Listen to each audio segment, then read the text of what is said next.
So we are recording, and we're talking about page 3 and 4 of the lesson number 2, unit 4, lesson number 2 notes on other sampling methods. So we're going to compare pros and cons of SRS, which is simple random sample, stratified random sample, and cluster sample. Again, SRS stands for, let me change colors here, simple random sample. And all that means is that you just, it's like drawing names out of a hat, right? So say like, we had the holiday party again this year. They take all the teachers' names and staff names, they put them in a hat, they pick them out, and whatever name they draw wins a prize. That's a simple random sample. So what are the pros and cons for that? So for SRS, advantage is that it's simple. Actually, let me do it this way. SRS advantage, simple to construct. Like, how hard is that? Like, just get a bunch of names and put them in a hat or a bowl and mix them up, right? That's not that hard.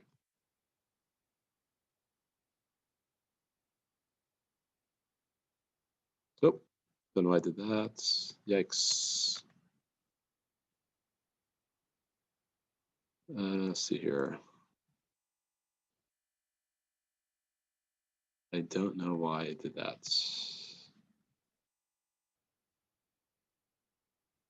I think I was updating other stuff, so there we go. Simple to construct. For the disadvantage,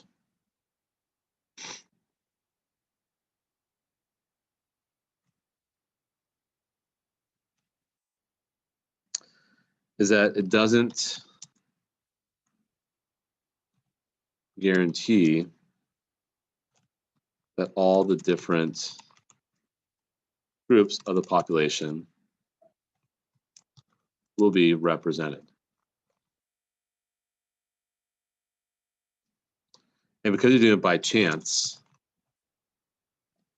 we may over-represent certain groups.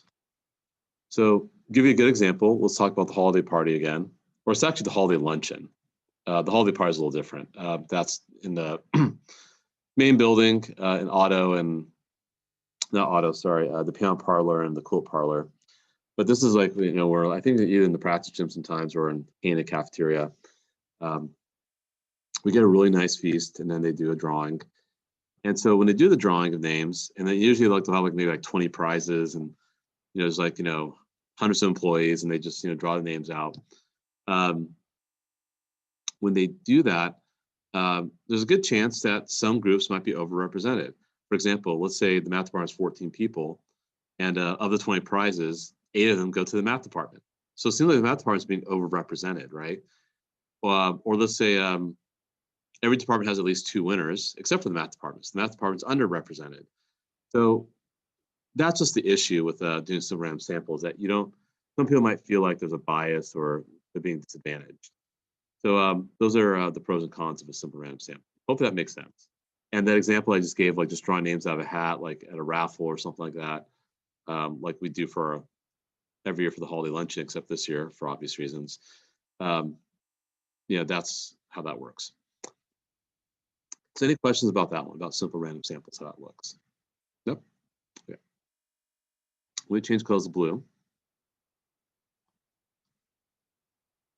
Okay. So let's look at stratified random sample advantage. Now, stratified random sample would be like, say, for example, we're meeting in assembly. So we have like, we're in Harmon Auditorium. And say there's like 8 prizes we're going to give away. So we do a random drawing, but we don't want like all the prizes to go to the senior class or all the prizes go to the junior class, like, or fresh sophomores or freshmen. We want to make sure that there's some sort of fair representation. So what we would do is that we would, we would create like different groups or strata. Strata means groups. And we'd say, okay, we'll look at all the freshmen and we'll pick 2 winners out of the freshman class. Then we'll look at all the sophomores, we'll pick 2 winners out of the sophomore class. Then we'll look at the juniors, we'll pick 2 winners out of the junior class. Then we'll look at the seniors, we'll pick 2 winners out of the senior class. So basically then we make sure that we create 4 groups and that this seems somewhat fair. Now within the groups, some people might say, oh, well, maybe all the boys got a prize or all the girls or something like that. I mean, nothing's perfect, right?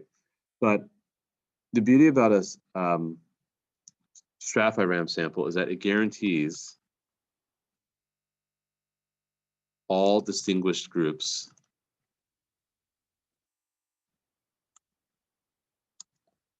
will be represented in the sample.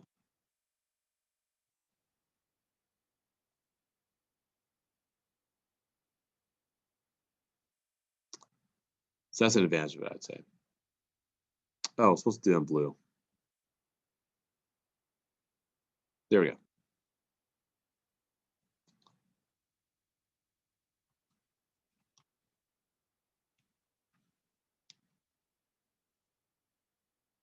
Now, what about disadvantage? So stratified random sample, a disadvantage, excuse me, would be that it's usually difficult to collect data because you got to do a little more work, right? Like it would be easier if I could just print all the names in our school and just put them all in a bucket and just pick 8 names out of them, right? It takes a little more work to say, okay, here are all the names. Let's make sure we group them by class. That's actually probably not too hard because you could probably download a spreadsheet and just sort it. But you still have to do that work. And then you have to, create 4 separate bowls, one for the freshmen, one for the sophomores, one for the juniors, one for the seniors, and then pick each of those names from each bowl. You have to do a little more work. Likewise, if we did that for the holiday party or the holiday luncheon, when we want to make sure, okay, like at least one department has a winner. So let's pick a winner from the math department. Let's pick a winner from the English department, winner from the world language department, winner from the religion department, and so forth. That could take a little while to kind of organize it that way. So that's why I think it's usually a little difficult to pull off. You got to do a little more work. So that's stratified random sample. Again, strata means groups. So that's what's meant by that. Okay, let's keep moving. Finally, a cluster sample. We'll see that in green. I'll do it down below here. So cluster sample advantage. Now we talked about the way cluster samples will work. You want each cluster, so group again, but each cluster should actually look like the population. So separating everyone by class, freshman, sophomore, juniors, seniors, that's not a cluster because each group doesn't look like the whole school. Like the whole school doesn't look like a bunch of 14-year-olds. Plus the whole school does not look like a bunch of 18-year-olds that drive a car or whatever. So what you would do for a cluster sample is you probably would take a certain percentage of the freshmen, a certain percentage of the sophomores, a certain percentage of the juniors, a certain percentage of the seniors, and that would be a cluster. So you probably would take like maybe 10 from each of those groups. And then that cluster would look like the school. Be a smaller scale, obviously, but it would look like the school because you'd have a wide variety. So you're guaranteeing variety or diversity within your group. Likewise, if we did that for the holiday luncheon, maybe we say, okay, maybe let's take like, 4 people from the math department, 4 people from world language, 4 people from religion, 4 people from English, 4 people from science, 4 people from like history, 4 people from the arts, and that's a cluster. And that would look like, you know, our teachers here at the school. So the cluster sample offers a bit of convenience because it actually helps you to look at the whole population without looking at the whole population. So you create a sample that looks like the population, but without actually surveying the whole population.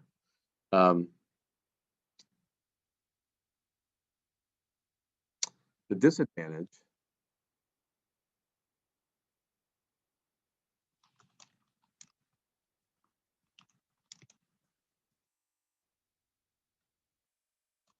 it does take work, but also you're at risk of convenience sample bias. What that means is that even though you're trying to make it look like the population,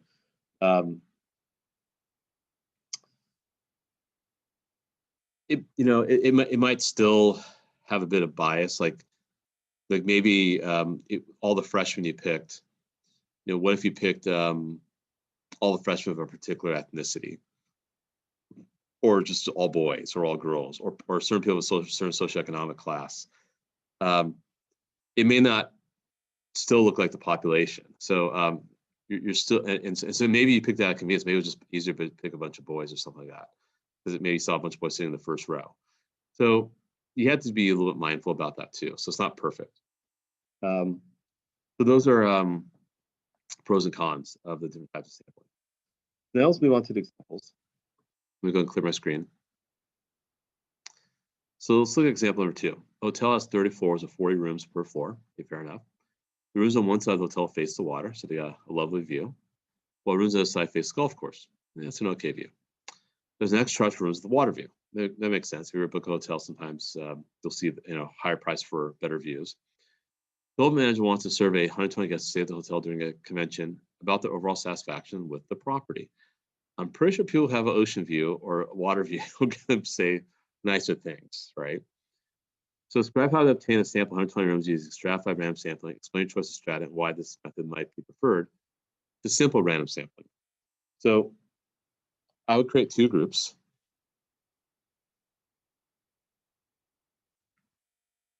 Create 2 strata. Those with the water view and those with the view of the golf course.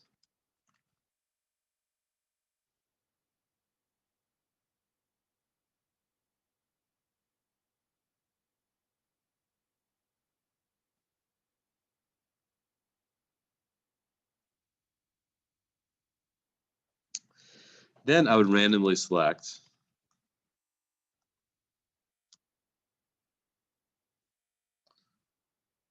60 rooms that face the water and another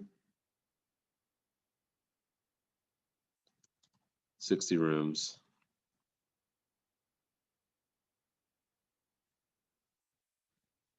that face the golf course. Now, why did I choose 60? It's kind of arbitrary, to be honest with you. But if you do some quick math, how many rooms do we got in the first place? 34 is 40 rooms. You have 1,200 rooms. That's a lot of rooms, right? And let's say half of which face the water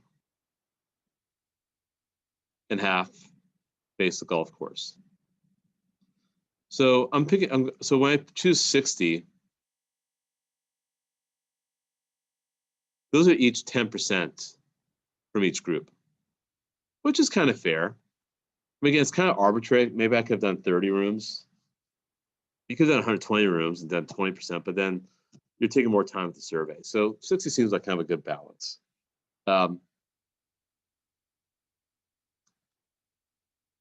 Let's go back to text box one more time. So this ensures that we get an equal representation of responses from those who face the water and those who face the golf course.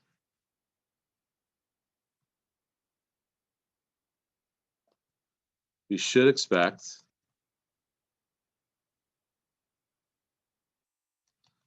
different satisfaction ratings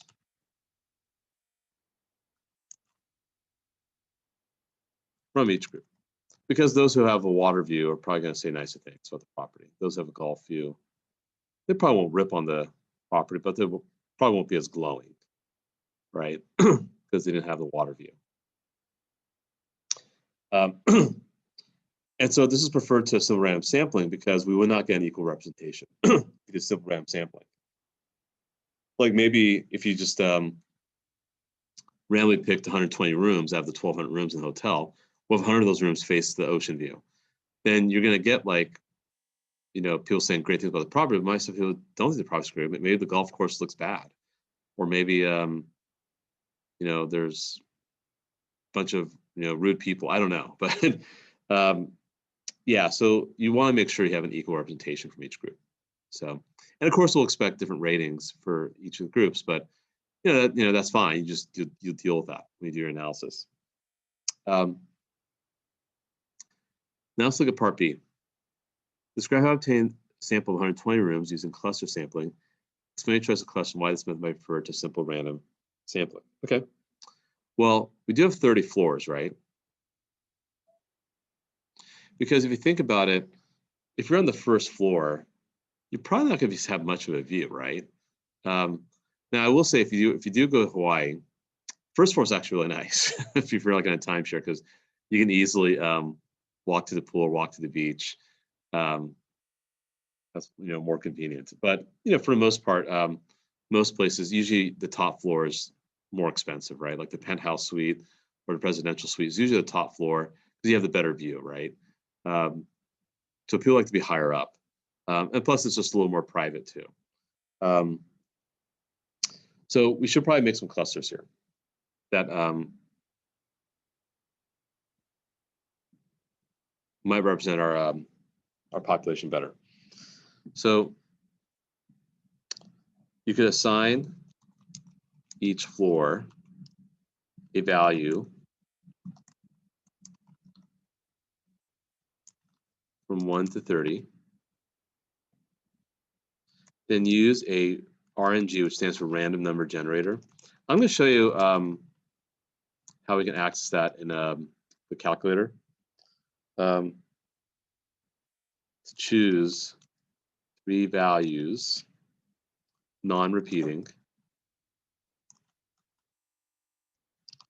and then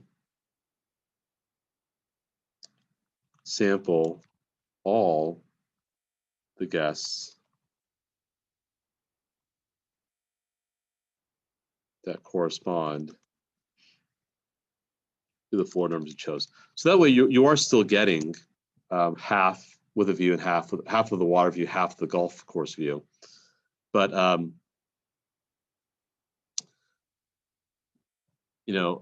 the 60 people, or the 60 rooms you chose in part A of this problem that face the water, what if all 60 of those happen to be in the first 2 floors or something like that?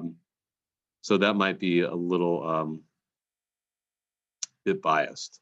So you kind of randomly choose 3 floors and then sample all the guests that correspond to the 4 numbers you chose.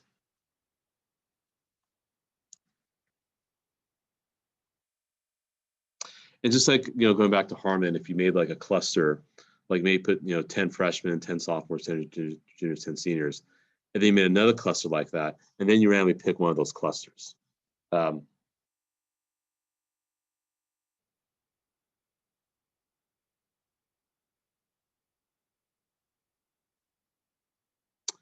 that's what you would do.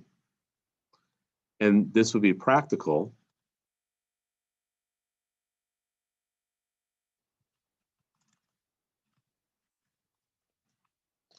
because it's easier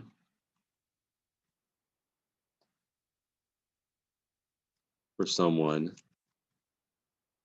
to survey all the people on the floor than to go to across all 30 floors. So for example, once you know what floor you're sampling, you can just knock on each door in that, on that level and just ask them to fill out the survey.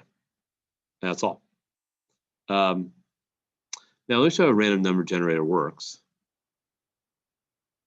It's really easy.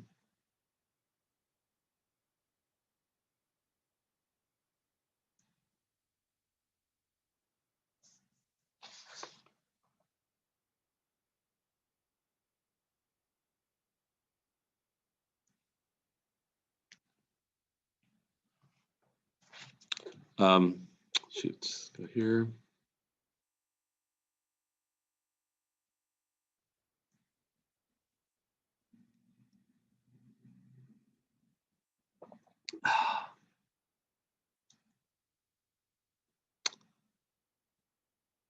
Then we're going to clear my screen. So if you hit math and then PRB and option 5, and what you do is you put, so we're doing floors 1 through 30. So you do 1, 30. So the calculator knows to pick a random number from 1 to 30. And then you put another comma and then you put a 3. It means you want the calculator to pick 3 numbers for you from 1 to 30.